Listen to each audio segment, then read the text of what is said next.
Hi, pre-calculus students. Welcome to section 10.7 on polar coordinates and equations. You already did section 10.8, and we did that just by understanding in general what polar graphs are and having some fun with it on the calculator using polar mode and polar format and actually just drawing, graphing some polar equations. And again, the idea is that for curves, equations of curves and curves from conic sections that occur in our world, a polar graph makes more sense because the graph is curved also, as is our world. And so that's what we're going to do now is going back to 10.7 and actually now talk about how to do on the graphs that we drew on 10.8. How do we graph a point on a polar graph? Where do these points come from and how do we do that ourselves instead of just doing that on the calculator? So I'm going to share my screen here with the 10.7 notes, which I gave you. Right, and let me get myself organized here. And so we're gonna fill in our notes. So why do we study the polar coordinate system? Because it matches curves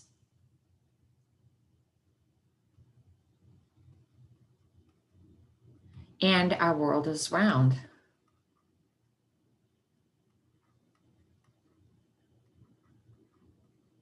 Notice that a polar graph like you see here. So I gave you polar graph paper and now this is when you'll be using it mainly. So pull out that polar graph paper when you're doing your homework. Notice that the polar graph looks an awful lot like air traffic control screens, navigation screens, right? Because it's what works best. Okay, so how do I write and graph a polar point? So what you know how to do now is write and graph a rectangular XY point. So a polar point still has two components to it, which would be an R and a theta. We still use parentheses and comma. And so this is the R is the radius and theta is the angle measure that you would rotate to get to the point, right? And we've actually talked about this before in chapter 4.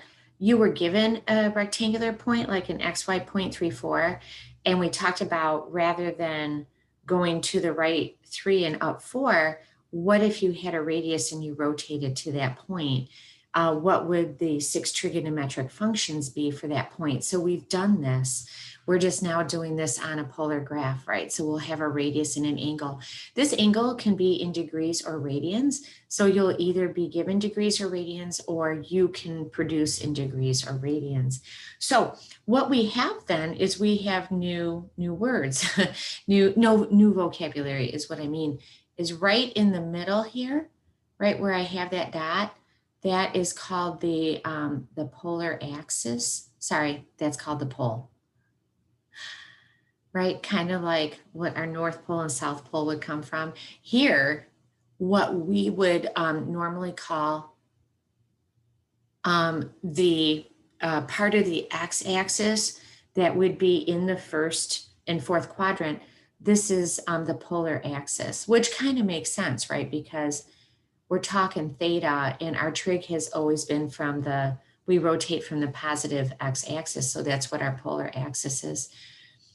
There we go. Now, if we rotate upward, that's still a positive theta, right? So a lot of things are still the same. If we rotate downward, that's a negative theta.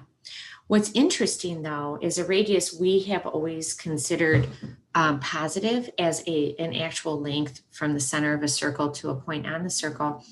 And now the radius is going to have a directional component. The radius will be able to be positive or negative. So let's try a first point. Let's try point A. We are going to graph the point 390. So a radius of 3. There we go. And a degree measure of 90. Notice what I do first and you'll see why, is I rotate 90 degrees, and then from the pole, I go on that terminating side of that 90-degree angle 3, right? And you'll see why you really can't do it the other way around as effectively, to do the radius first and then the angle. You can in this case, but in other cases, it's always just better to do the angle first. So let's rotate 90 degrees. That would be straight up and from the pole. So for our 90-degree angle, the terminal side would be here. And so we're going to go up a unit of 3. 1, 2, 3. So I'm going to put a little a there. And that is the polar point 3, 90 degrees. Let's try another point B. 2, pi. So a radius of 2 and an angle measure of pi. So we'll first rotate pi, right? If I were to draw the terminating side of that angle, it would be here, right? And so I'm going to start from the pole and go out 2. And here is our letter B. That's the polar point 2 pi. Let's do the polar point -3 in 90 degrees, right? So a radius of -3 and an angle measure of 90 degrees. So what happens here then is we still rotate 90 degrees. Here would be our terminal side for the 90-degree angle that A is lying on. But because the radius is negative, we're going to go 180 degrees in the opposite direction of the terminating side, a length of 3. So rather than go up 3 to 8, we're going to go in the opposite direction to 3.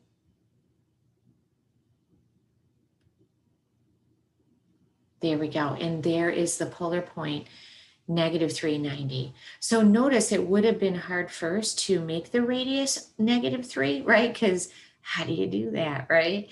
And then to do the angle. So we first rotate the angle measure, and rather than going along the terminating side, we went the 180 degrees or pi in the opposite direction for our negative radius. Let's do our angle, our polar point D, -2 and pi over 3. There we go. All right, so notice that my polar graph has angles at the 30s, right, and 45 would be right in between, but there's not a line shown there. So let's rotate pi over 3, that would be 60 degrees. This would be the terminating side here, but because it's -2, I'm going to go in the opposite direction 2 units.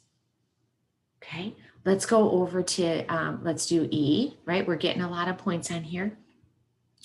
Let's do 2.5 and 30 degrees. Okay, so let's rotate 30 degrees and a radius of 2.5. Here we go. Let's take a look here. So 30 degrees, and we'll go out on that terminating side, 2.5, and here is our E. Whoops. I'll try that again. 30 degrees, right? And here is so 30 degrees and 2.5. There we go. There's our E. Let's do a point F. Let's do 2.5 for a radius and 390 degrees for our angle measure. All right, so let's rotate 390. So notice we're going more than one revolution. We'll rotate all the way around 360 degrees, right? And we'll go 30 more, and we'll go on the terminating side to 2.5. So notice that we actually land at point E. Again, we just had another way of saying that point, right? So let's do point G now. For point G, let's do a radius of a -2.5 and an angle measure of 210. Okay, so let's rotate 210 degrees, right? I'm at 180 now, I'm going to go 30 more. So here I am at 210 degrees, but because the radius is negative, I'm going to go in the opposite direction, 180 degrees, and record 2.5 units. Notice again, I land at E again. So all three of these last points that we did actually land us at point E, which is interesting because on an XY plane, on a rectangular plane, every point is unique, right? For a 0.34, you don't have another way really of listing that point. But notice that on a polar coordinate system, right, the same point can be listed in infinite number of ways, right? I could keep adding or subtracting 360 or 2 pi. I could have a negative radius. So notice that there's actually an infinite number of ways on a polar coordinate system to write one point, different than a rectangular system, which brings us then to number 3. How can I write one polar point in a variety or an infinite number of ways? Well, if you have an r theta, there's two things you can do here. So given a radius and theta, you could keep the radius the same, and for the angle, you could add or subtract any number of 360 degrees, or if you're in radians, any number of 2 pi's, right? As we saw above, right? We added 360 degrees to 30 degrees, and we had the same point. Another way you could do that is if you have been given an r theta, you could actually change the r to be negative. So it would be going 180 degrees in the opposite direction. And then to your theta, you could add or subtract any number. You could add or subtract 180 degrees, right? That would make you another point. So if you have a radius and a theta and you make your radius negative so that you're going in the opposite direction, if you add or subtract 180, that'll get you going back in the correct direction, right? So that was our G that we did. We had the point 2.5 and 30. And when we made the radius negative and we added 180 to the 30, then we had the same point. So kind of fun to do. Number 4. So how can I convert polar points to rectangular points on our own? So the idea is let's go back up. We already have a lot going on our polar axis, but let's go back up and talk about this. What if I have a polar coordinate system, but I overlay an XY plane on top of it, right? So I'm drawing having a hard time staying straight there. What if I draw an XY axis on top of the polar plane? Couldn't I then, any of these points that you see listed, A, B, C, D, or E, couldn't you actually write them as a rectangular point? Shouldn't we now be able to switch back and forth between polar points and rectangular points? And the answer is yes, if we overlay an XY plane on it. So how do we do that? It's actually pretty easy. And we can do it what I call by hand. And I'd like for you to be able to do that. And then I'll show you how to do that on your calculator. So how can you convert polar points to rectangular? And so let's go ahead and do this. If you have a point in polar form and you want to convert it to rectangular form, here's what we do. So nice and easy. Your x, you can get your x by doing r cosine of theta. Your radius times cosine of theta, and your y would be r sine of theta. It really is that easy. Isn't that nice? Why is it that x is the radius times cosine of theta and y is r times sine of theta? I'm going to go above a little bit on the right and make a little polar graph in a way, just because the one polar graph we have is already got a lot going on. So I'm just going to go above here and just show you if you have a circle with an XY plane through it, and let's say that we have the angle, here's your angle theta right in here, right? Well, this is kind of what we already knew, right? Here's your radius here. Here is your X and here is your Y, right? Horizontal and vertical. And if I asked you what was cosine of the angle, you would tell me it was X over R, right? And if I multiply both sides by R, then I have X equals R cosine of theta. Again, looking here at my messy little picture, if I asked you what is sine of theta, you would tell me it's Y over R. So if I multiply both sides by R, I get Y equals R sine of theta. So that's why it's so easy to convert between polar and rectangular points, because we already know our trigonometry. All right, so let's go ahead and do that. And number 4, let's go ahead and convert the point 3, 90 degrees that we already recorded above as point A. Now, when you look above in the graph at point A, you can see that point A is actually the 0.03, right? You can see on the XY plane I drew, that is the 0.03. So let's use our conversion to see how that is true. So that would be then that my X would be R cosine of theta, and my Y would be R sine of theta, to convert this to polar. So that would be my radius is 3 cosine of 90. Whoops, didn't mean to make a parenthesis there. That's okay. And my Y is R sine of 3 sine of 90 degrees. Okay. All right, so last then we have cosine of 90 degrees is 0 times 3 is 0. Sine of 90 degrees is 1 times 3 is 3. And just what we could see on the graph, the polar point 390 is in fact the XY point, rectangular point 03. Let's also do 2 comma pi for a polar point. To switch it to rectangular, that would be 2 cosine of pi and 2 sine of pi. Okay.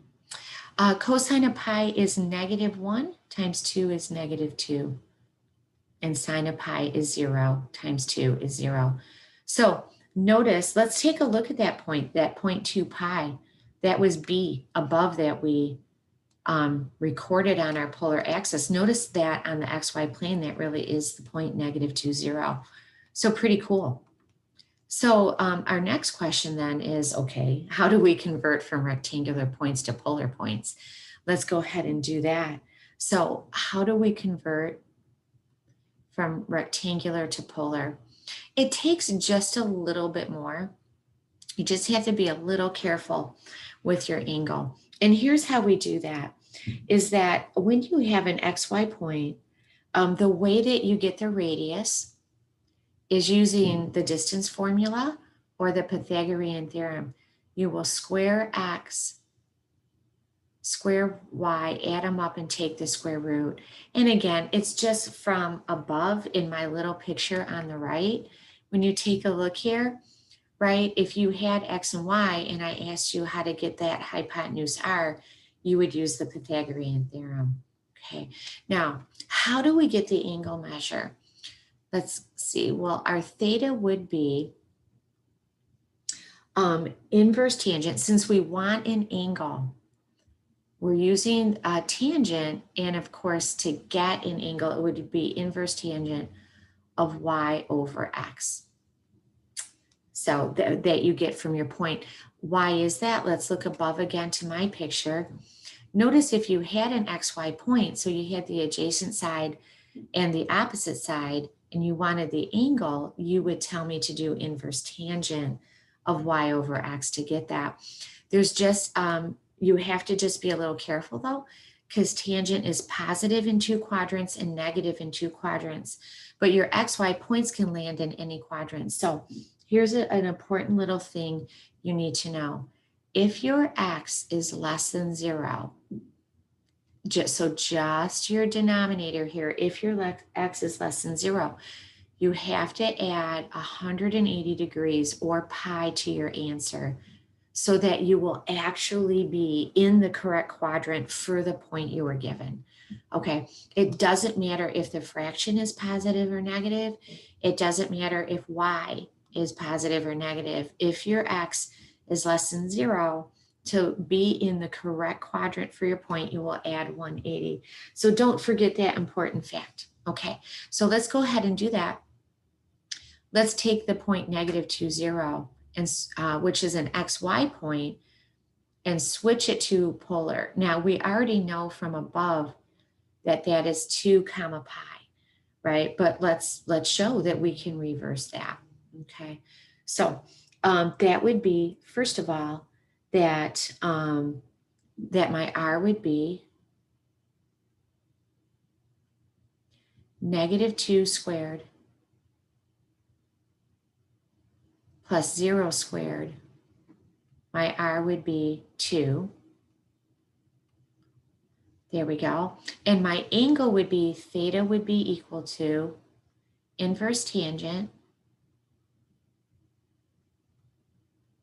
of y over x. And because my x is negative, I'm going to add 180 degrees. So notice I know where theta is 0, where tangent is 0, that happens at 0 degrees, right? And because I know that my x is negative, I'm going to add 180 degrees to that. So my final answer is, when you have been given the rectangular point -2, 0, in polar mode, the radius we found to be 2, and the angle measure we found to be 180 degrees or pi. Notice if I had not added 180 degrees to my angle, I would be saying that my point is located at 2, 0. And you know that that is not true, right? If you drew the polar point 2, 0, you would not be at -2, 0 on the xy plane, okay? How about the point? Let's try a different point. Let's try the point, xy point 3, 4. So my x is 3 and my y is 4. Okay, notice then that my radius would be 3 squared plus 4 squared, right? So 3 squared plus 4 squared would be the square root of 25, which is 5. Okay, that would be my radius, kind of running out of room here. And then my theta would be inverse tangent of, let's see, 4/3. Notice that inverse tangent of 4/3 is not on my unit circle. So I will use my calculator, and I will be putting it in degree mode because it's much easier to read degrees than it is to read radians. So let me check my mode. I am in degree mode, and I'm going to do inverse tangent of 4/3. That angle is 53.1. I'm running out of room here. Let's see. 53.1 degrees. Okay. So my polar point, sorry, going to come on down here, for 3, 4 would be, we found a radius of 5 and an angle measure of 53.1 degrees. Class, you would find that if you, that's a 53.1. Oh, got rid of everything. Isn't that fantastic? Will it let me go back? I don't think so. That's okay. So at least we finally got that last point. That last point was, the XY point was 3, 4. This actually gives me some room, right? And I found that the radius was 5 and the angle measure was 53.1 degrees. So if you need those notes back, just rewind my video. But this does allow me the opportunity. I'm kind of glad I have this space now. That notice if I rotated, if I went to the 0.34 on an XY plane, I might be right here, right? Notice also then that it's, if I rotated 53.1 degrees, right, that I really could have that radius would be 5, right? And the angle measure would be 53.1. So on an XY plane, if I went right 3 and up 4, that radius would be 5 and that angle measure would be 53.1. And on a polar coordinate system, I would rotate to that point and land in the same position. So how can I graph polar points on my own? Well, let's just try a couple that are a little bit different than you would think. So for a radius, let's say I just ask you to graph this simple polar equation, r equals 4. Okay, this literally means that it is all the points with a radius of 4 from the pole. So here's my pole. I'm going to go out 1, 2, 3, 4 units. I don't think my drawing will be that good, but I'll try. And here is a polar graph with radius 4. And notice why that is take a look here.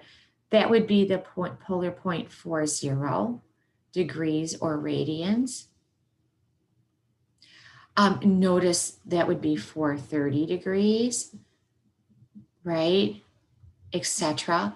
That would be the point for 180 degrees and on, right? So notice that every single one of these points that are on the circle have a radius of 4 and an angle measure of anything you would like, but the radius is always 4. What if you've been given just to draw the polar equation, theta equals pi over 6? Notice you can't actually put that in your calculator in polar mode because your calculator wants an r equals, and you don't have that. Okay, and so for theta equals pi over 6, we'll go to the angle pi over 6, which is 30 degrees. And I'm drawing that right here. So you might think, notice that every point where I drew this line at pi over 6, sure enough, here's the polar point 1 pi over 6, right? 2 pi over 6, 3 pi over 6, 4 pi over 6, 5 pi over 6. But notice what we have to do is actually extend that graph all the way across. Because notice that this point, polar point right here, does in fact have an angle measure of pi over 6, but it has a radius of -1, right? But it still meets the condition that your theta is pi over 6. Here's the polar point -2 pi over 6, -3 pi over 6, right? -4 pi over 6. Okay, now that was number 7. And class, let's go back up to number 6, because I realized here on number 6 that I didn't complete. How can I use the graphing calculator to convert polar points from rectangular to polar and polar to rectangular? Okay, so I am going to go ahead and I'm going to see if I can find a way, right, to, wonder if it'll let me. I'm just going to erase.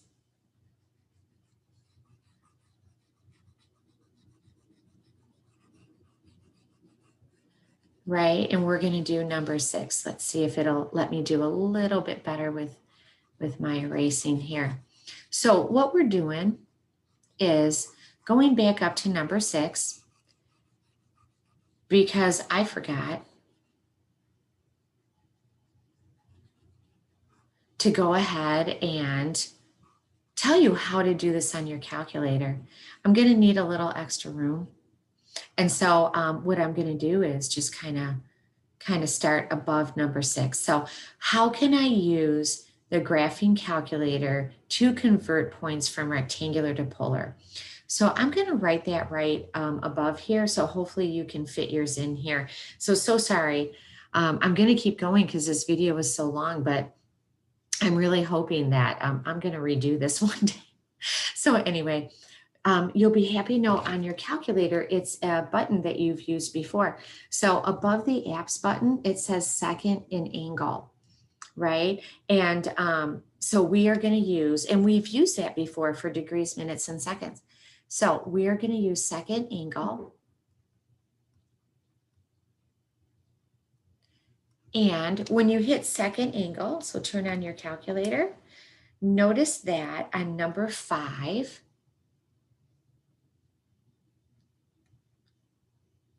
that it switches from rectangular to polar radius. Number 6 on that screen switches from rectangular to polar theta. Notice on number 7, it switches from polar to rectangular x. And on number 8, it switches from polar to rectangular y. So everything you need, but every time you're converting, you have to use the appropriate 2 buttons, okay? So let's actually convert the point 2 pi, which we've done a few times, right? So let's go from rectangular to polar first. So let's take an XY point 34, which we already said above on our own was the polar point 5 and 53.1. So let's switch that to polar. Okay, so I have on my calculator, I'm doing second angle, right? So second angle, there you go. And I have a rectangular and I want to switch to a polar radius. So I'm going to do a number 5.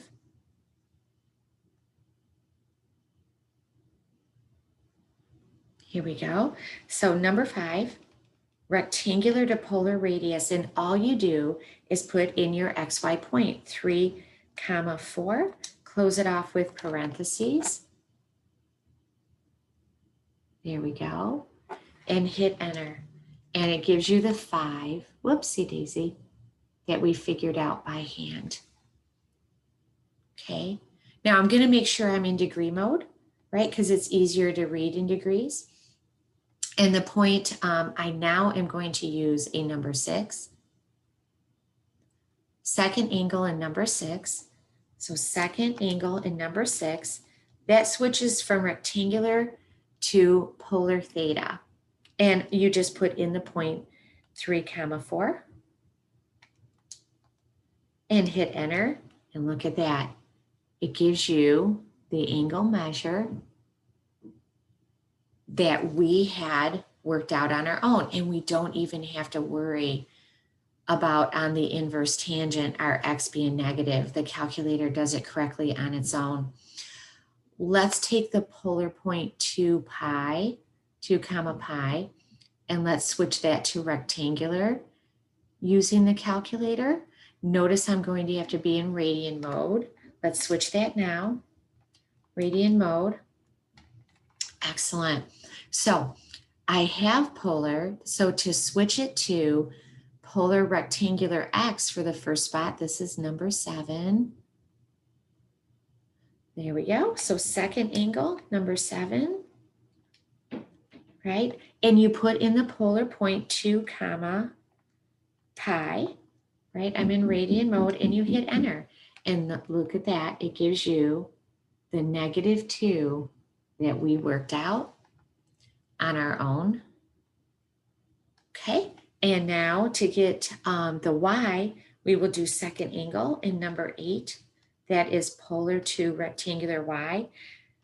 We're going to put in the polar point 2 pi and hit enter. And notice that it gives us 0. There we go, which we had already worked out on our own.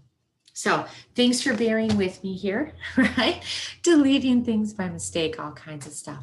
So we went from 5, and then we did 7, and we went back to 6, and we now know how to use our graphing calculator. All right, last page, number 8. Do you know how to graph polar equations on the graphing calculator from section 10.8 in your polar graphing activity? Yes, you do. So the question is then, how can I, if I can now convert polar points to rectangular and rectangular points to polar, and I could graph whole graphs of these points, I should be able to switch rectangular equations to polar equations, and I should be able to convert polar equations to rectangular. So how do we do this? Is we use this toolbox that I'm making on the right here. So here's our tools that we have. So now going from switching from polar points to rectangular and rectangular to polar, and that we know how to graph polar equations, we're going to be able to convert equations now. So here's how we do our conversion. Here's what we know. If we have an x and we want to convert it to polar, that's r times cosine of theta. If we have a y in a rectangular equation and we want to convert it to polar, that is r sine of theta. Also, if we have an r sine of theta in a polar equation and we want to convert to rectangular, we know that's y. If we have an r cosine of theta in an equation, polar equation, and we want to convert it to rectangular, we know that's an x. We know that r is the square root of x squared plus y squared. But what's more handy to know for us when we are converting between rectangular and polar is using the Pythagorean theorem that an x squared plus a y squared is an r squared.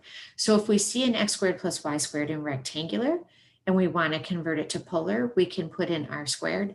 If we see an r squared in polar, we can replace that with x squared plus y squared. If we have a theta,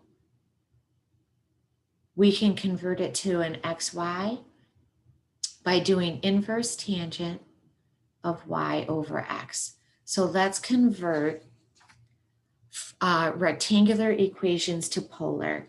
So let's say that you have the rectangular equation x squared plus y squared equals 9. Now you know that this is a circle with a center at 0, 0 and a radius of 3. Okay, so when we convert to polar, we should get r equals 3, and we do. Take a look here. X squared plus y squared, it says in our toolbox that that is equal to r squared, right? We're converting to polar, r squared equals 9. Notice just like we like our y equals equations, we usually like just r equals, right, for input on our calculator. So we'll take the square root and we get r equals 3. Now you may ask, well, Ms. Culver, why don't I have a plus or minus on the 9, right? And the reason why is if you have a polar graph of a circle with radius 3, that any point that on that circle, you could already write with a negative radius, right? So notice if my radius was -3, you would still have the same circle, just angles 180 degrees off. So the circle r equals 3 and the circle r equals -3 is in fact the same. I wouldn't mark you wrong for putting plus or minus 3. It's just unnecessary. Let's convert another rectangular equation, x squared plus y squared minus 4x equals 0. All right, so we have rectangular and we need everything to have r's and thetas. So let's take a look. Okay, x squared plus y squared, that's an r squared, minus 4. Notice this x right here, I can replace with r cosine of theta. There we go. It's all polar, right? But we really do like everything with just in terms of r. So what we're going to do is we can divide every term by r, and we get r minus 4 cosine of theta equals 0. And then to get the r alone, we can add 4 cosine of theta to both sides. There we go. There's our polar equation. So last one. Sorry, this is so long. But it kind of needs to be. How can I convert polar equations to rectangular equations? Well, let's take a look. Here's a polar equation. This just takes practice. R equals 5 sine of theta. Okay, well, I got to get rid of the sine of theta and get x's and y's. I got to get rid of the r and have x's and y's. What do? Well, here's my issue. I could put in first, on the right-hand side here, I do see a sine of theta, but it needs an r with it. I could replace my an r squared on the left, right, with x squared plus y squared. And so really what I need on both sides of my equation, which is legal to do, is to multiply by r. Now I have r squared. Oh, I can replace that with x squared plus y squared. And I have 5r sine of theta. And now, because there's an r with the sine of theta, I can replace it with y. So r squared is x squared plus y squared. And that equals 5, and my r sine of theta is y. This is perfectly acceptable, but you'll probably see that they subtract a 5y from both sides and set it equal to 0. There, and we converted from polar to rectangular. Last problem, this is a little different. What if you have r equals cosecant of theta? You may be like, whoa, I don't have that in my toolbox. Well, let's see what we can do. I never work with the reciprocal functions. I am going to call my cosecant of theta 1 over sine of theta, right? And notice now, if you multiply both sides by sine of theta,